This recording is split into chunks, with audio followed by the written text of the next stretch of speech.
Shalom adik-adik semuanya. Senang sekali bisa ketemu adik-adik lagi di sekolah minggu ini. Gak usah rindu meskipun sekolah minggu kita kembali online lagi ya. Gak usah rindu, adik-adik tetap memiliki semangat untuk memuji Tuhan, untuk datang kepada Tuhan. Yuk adik-adik, sebelum kita memulai sekolah minggu ini, kita buka dalam doa ya. Mari kita berdoa. Tuhan Yesus, bersyukur untuk kesempatan kami bisa kembali untuk mengikuti sekolah minggu Tuhan. Kami rindu kiranya kami dapat menikmati persekutuan denganmu ya Tuhan dalam sekolah minggu ini. Sertai sekolah minggu ini dari awal hingga akhirnya ya Tuhan, kiranya kami dapat bersuka cita di dalam-Mu dan kami juga melakukan kebenaran firman-Mu. Inilah doa kami, dalam nama Tuhan Yesus kami sudah berdoa dan mengucap syukur. Amin. Adik-adik, Tuhan itu sangat baik bukan dalam hidup kita. Yuk adik-adik, mari kita bersyukur atas kebaikan Tuhan. Kita sama-sama nyanyikan lagu Allah itu baik. Adik-adik di rumah, yuk kita sama-sama bangkit berdiri. Allah itu baik, sungguh baik bagiku, ditunjukkannya kasih setianya. Dia menyediakan yang ku perlukan, menyatakan kebaikan, menyatakan kebaikan, menyatakan kebaikan kepadaku. Kasih setianya, kasih setianya tak pernah berubah, dulu, sekarang, dan selamanya. Ajaiblah kuasa dalam namanya, Yesusku luar biasa. Kasih setianya, kasih setianya tak pernah berubah, dulu, sekarang, dan selamanya. Ajaiblah kuasa dalam namanya, Yesusku luar biasa. Yesusku luar biasa. Yesusku luar biasa. Sekali lagi kita teriakan, Yesusku luar biasa. Yeay, tepuk tangan bagi Tuhan. Nah adik-adik, tahu nggak adik-adik, apa yang adik-adik lakukan itu semuanya Tuhan dapat melihat loh adik-adik. Jadi yuk adik-adik, kita sebagai anaknya Tuhan, kita jangan berbuat jahat ya, tapi kita harus sama-sama tunjukkan nih, sebagai anak Tuhan itu, kita harus berbuat baik, oke? Yuk adik-adik, kita sama-sama masih dengan bangkit berdiri, kita menyanyikan lagu Mata Tuhan Melihat.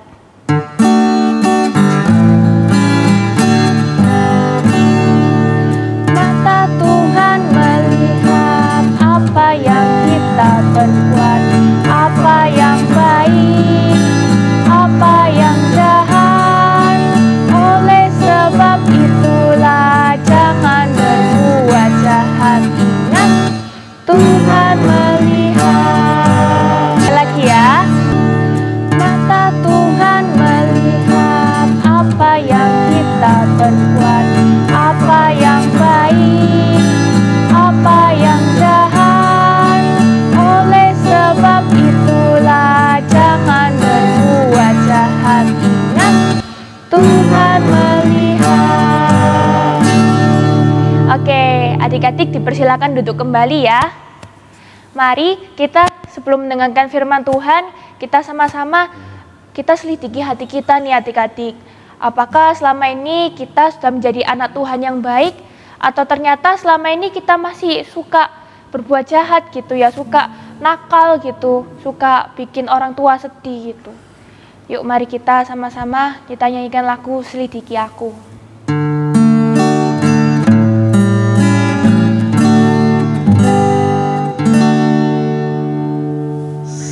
Selidiki aku, lihat hatiku, apakah ku sungguh mengasihimu, Yesus, Kau yang Maha tahu dan menilai hidupku, tak ada yang tersembunyi bagimu. Telah kulihat kebaikan-Mu yang tak pernah habis di hidupku. Ku berjuang sampai akhirnya Kau dapat dia tetap setia. Mari adik-adik sekalian kita selidiki hati kita. Selidiki aku, lihat hatiku, apakah ku sungguh mengasihimu, Yesus, Kau yang Maha tahu dan menilai hidupku, tak ada yang tersembunyi bagimu. Telah kulihat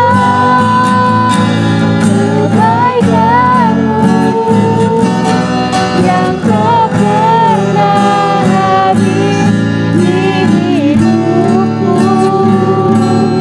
Ku berjuang sampai akhirnya Kau dapat dia tetap setia.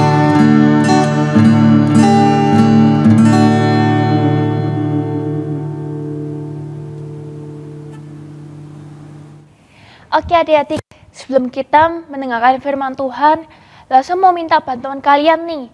Jadi Lause ada 5 contoh perbuatan, Lause minta adik-adik sama-sama jawab apakah perbuatan ini benar atau salah. Bantu Lause ya untuk lihat perbuatan ini benar atau salah. Jadi pertama adik-adik, Lause mau tanya, kalau perbuatan mengejek teman itu benar atau salah ya? Adik-adik bisa menjawabnya di rumah masing-masing ya. Nanti kita sama-sama cari tahu nih jawabannya yang benar yang mana. Lalu yang kedua, kalau mencontek itu perbuatan yang benar atau yang salah ya? Terus kalau membantu orang tua, itu perbuatan yang benar atau yang salah ya, adik-adik? Lalu kalau mengucapkan terima kasih, kalau misalnya kita diberikan sesuatu, itu benar atau salah ya adik-adik? Nah, yang terakhir nih, Lause mau tanya, kalau berbohong itu kira-kira benar atau salah ya? Oke adik-adik, jadi kalau adik-adik tadi sudah sama-sama bantu Lause jawab, Lause tebak nih, pasti adik-adik akan jawab benar nomor 3 dan 4. Dan sisanya adik-adik akan jawab perbuatan yang salah. Apakah adik-adik menjawab demikian? Kalau iya, berarti selamat, jawaban adik-adik benar. Terima kasih ya, sudah bantu Lause untuk lihat apakah perbuatan ini benar atau salah. Nah adik-adik, hari ini kita sama-sama mau mempelajari hukum ke-9. Wah, gak kerasa ya kita sudah masuk hukum 9 dari 10 hukum perintah Taurat. Nah adik-adik ada yang tahu nggak hukum ke-9 itu berbunyi tentang apa? Ada yang tahu? Iya, hukum ke-9 itu berbunyi jangan berbuat dusta, atau dengan kata lain jangan berbohong. Jadi hukum ke-9 itu adalah perintah Tuhan kepada kita untuk kita tidak boleh berbohong adik-adik. Nah, berbicara soal berbohong nih adik-adik, ada satu orang di Alkitab yang karena dia dibohongin nih sama orang-orang, dia jadinya mendapatkan penghukuman. Padahal dia sebenarnya nggak salah nih adik-adik. Penasaran adik-adik? Yuk, sebelum itu Lause mau ajak kita sama-sama kita berdoa terlebih dahulu ya. Mari kita berdoa. Tuhan, saat ini kami mau mendengarkan kebenaran dari firman-Mu. Berikan kami kefokusan ya Tuhan, dan buka pikiran dan hati kami supaya kami dapat menerima firman-Mu dan dapat mengerti apa firman yang Kau sampaikan ya Tuhan. Berbicaralah pada kami, maka kami akan mendengarkan. Dalam nama Tuhan Yesus kami berdoa, amin. Jadi adik-adik, di Israel saat itu ya adik-adik, setting tempatnya. Israel saat itu dipimpin oleh seorang raja dan ratu yang namanya Raja Ahab dan Ratu Isabel adik-adik. Nah, Raja Ahab dan Ratu Isabel ini terkenal jahat adik-adik. Terutama Ratu Isabel nih. Ratu Isabel itu dia bukan orang yang kenal Tuhan, bukan orang yang percaya sama Tuhan. Dia bahkan mengajak para rakyat Israel saat itu untuk menyembah dewanya adik-adik.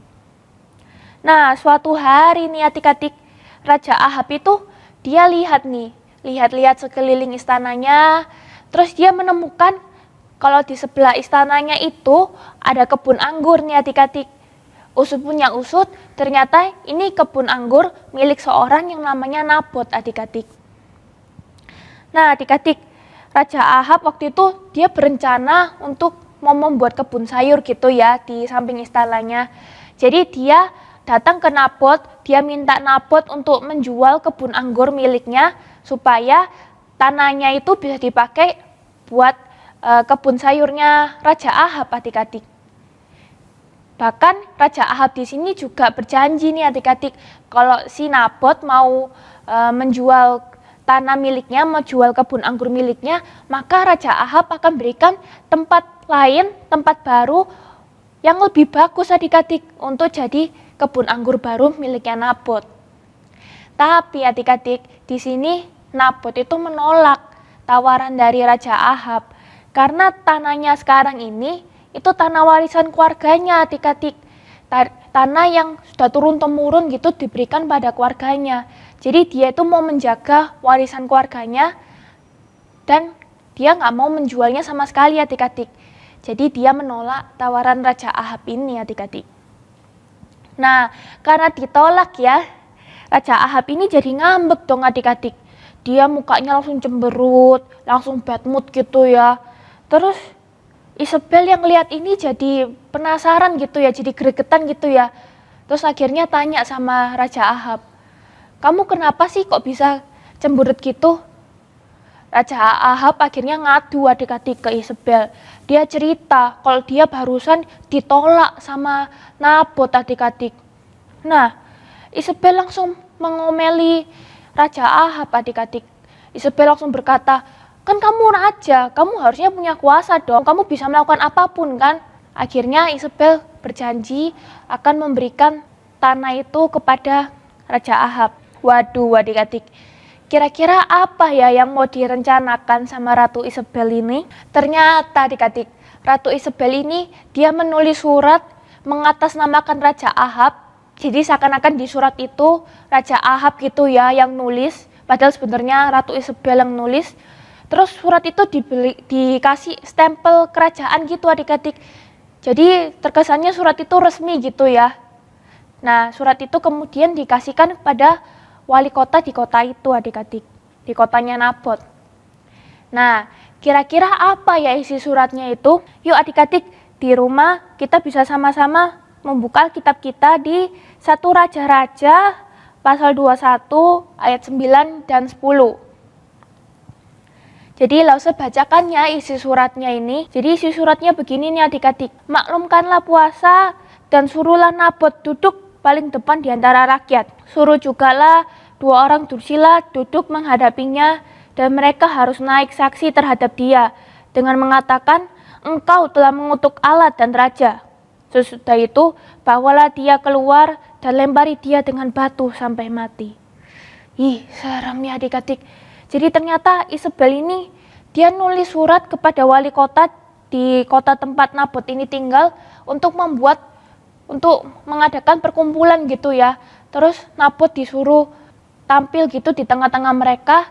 Terus ternyata Isabel itu mengirim 2 orang buat berbohong adik-adik kepada orang-orang banyak di sana adik-adik, berbohong kalau Nabot ini dia menghina Tuhan dan menghina raja adik-adik. Padahal Nabot nggak melakukan perbuatan itu kan ya adik-adik. Nabot dia padahal nggak menghina Tuhan, dia juga nggak menghina raja adik-adik. Tapi karena ada orang yang berbohong soal ini adik-adik, jadinya Nabot ini dianggap bersalah dan akhirnya dihukum adik-adik. Dan hukuman buat orang yang menghina Tuhan atau raja adalah dirajam batu sampai mati adik-adik. Ih, serem ya. Padahal Nabot nggak melakukan itu loh adik-adik. Tapi karena ada orang yang berbohong, dia akhirnya jadi dihukum adik-adik. Dan akhirnya tanah itu jadi miliknya Ahab adik-adik. Ratu Isabel benar-benar memberikan tanah itu pada Raja Ahab. Ih, seremnya adik-adik berbohong itu. Nah, adik-adik, ayo kita sama-sama jujur. Siapa di sini yang pernah berbohong? Adik-adik kalau misalnya mengaku pernah berbohong, itu nggak apa-apa kok adik-adik. Nggak akan ada yang marahin adik-adik. Karena kita semua orang, semua manusia, termasuk Lause pun, Lause juga pernah melakukan yang namanya berbohong adik-adik. Kita semua pasti pernah berbohong. Dan kita sangat sulit untuk nggak berbohong ya adik-adik. Karena misalnya, biasanya sih Lause, tapi mungkin adik-adik juga waktu kita lagi berbuat salah gitu, kita takut dimarahi orang tua, atau takut dimarahi guru, atau takut dibenci teman gitu ya. Kita jadi mau nggak mau berbohong gitu ya, supaya kita nggak dimarahi, supaya kita nggak dijauhin gitu ya. Atau mungkin kita juga mau menolong teman kita, saudara kita, supaya dia nggak dimarahi, supaya dia nggak dijauhi. Kita terkadang juga berbohong demi kebaikan ya adik-adik. Padahal bohong demi kebaikan itu juga termasuk bohong. Dan kita tadi di awal sama-sama sudah cari tahu bukan, kalau berbohong itu adalah perbuatan yang tidak benar. Dan berbohong itu adalah melanggar perintah Tuhan adik-adik yang ke-9 ini, yaitu jangan, yang berbunyi tadi ya, jangan berbohong. Jadi kalau kita berbohong, berarti kita sudah melanggar perintah Tuhan ya adik-adik. Kita sudah melakukan perbuatan yang nggak benar ya adik-adik. Terus gimana ya caranya supaya kita bisa berani jujur dan nggak lagi berbohong? Jawabannya adik-adik, kita bisa minta bantuan kepada sosok yang tidak pernah berbohong. Siapakah dia? Dia adalah Yesus adik-adik. Yesus itu dia tidak pernah berbohong adik-adik. Yesus itu tidak pernah melanggar 10 hukum Taurat. Yesus taat pada perintah Allah adik-adik. Bahkan dia taat menjalani panggilannya sebagai Mesias, yaitu juru selamat kita yang menyelamatkan kita dari hukuman dosa adik-adik. Jadi marilah kita meminta bantuan, meminta tolong kepada Tuhan Yesus yang tidak pernah berbuat salah adik-adik, untuk memampukan kita berani jujur dan tidak lagi berbohong adik-adik. Karena kita tahu ya, berbohong itu bukan perbuatan yang baik dan berbohong itu melanggar perintah Allah adik-adik. Nah adik-adik, kita dimarahin karena melakukan perbuatan yang salah, itu lebih baik adik-adik. Karena adik-adik sudah berani jujur, adik-adik sudah berani melakukan hal yang benar, yaitu mengaku kalau adik-adik berbuat salah. Daripada adik-adik karena takut dimarahi, adik-adik jadi berbohong gitu ya. Nah itu bukan melakukan perbuatan yang benar adik-adik, itu perbuatan yang salah.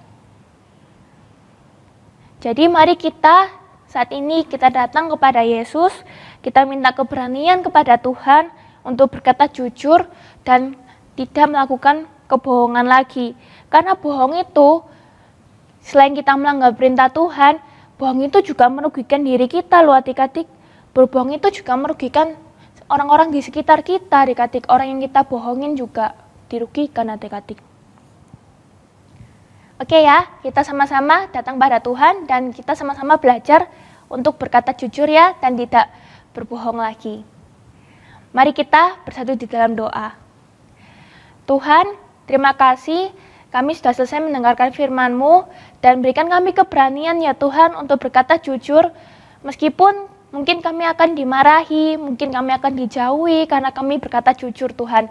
Tapi berikan kami keberanian untuk berkata hal yang benar dan bukan melakukan kebohongan ya Tuhan. Inilah doa kami, dalam nama-Mu kami berdoa. Amin. Nah, adik-adik, setelah kita tadi sudah memuji Tuhan, setelah kita sudah mendengarkan firman Tuhan, tiba saatnya kita memberikan persembahan bagi Tuhan. Adik-adik dapat menitipkan persembahan adik-adik ke orang tua adik-adik, dan orang tua adik-adik dapat mentransfer persembahan di rekening gereja ini ya. Oke adik-adik, selamat hari Minggu, Tuhan Yesus memberkati.